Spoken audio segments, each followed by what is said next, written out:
Indonesia के सदर ने सऊदी अरब का दौरा किया है। इस दौरान उन्होंने सऊदी वली अहद मोहम्मद बिन सलमान से मुलाकात की है।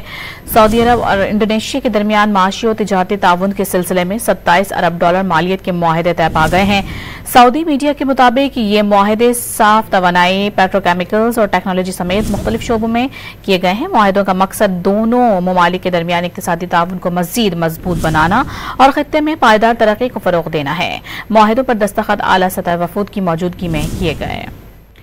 इंडोनेशिया के सदर ने सऊदी अरब का दौरा किया है। इस दौरान उन्होंने सऊदी वली अहद मोहम्मद बिन सलमान से मुलाकात की है। सऊदी अरब और इंडोनेशिया के दरमियान माशी और तिजारती ताउन के सिलसिले में 27 अरब डॉलर मालियत के मुआहदे तय पा गए हैं। सऊदी मीडिया के मुताबिक ये मुआहदे साफ तवानाई, पेट्रोकेमिकल्स और टेक्नोलॉजी समेत मुख्तलिफ शोबों में किए गए हैं। मुआहदों का मकसद दोनों ममालिक के दरमियान इक्तिसादी ताउन को मजीद मजबूत बनाना और खित्ते में पायदार तरक्की को फरोग देना है। मुआहदों पर दस्तखत आला सतह वफूद की मौजूदगी में किए गए।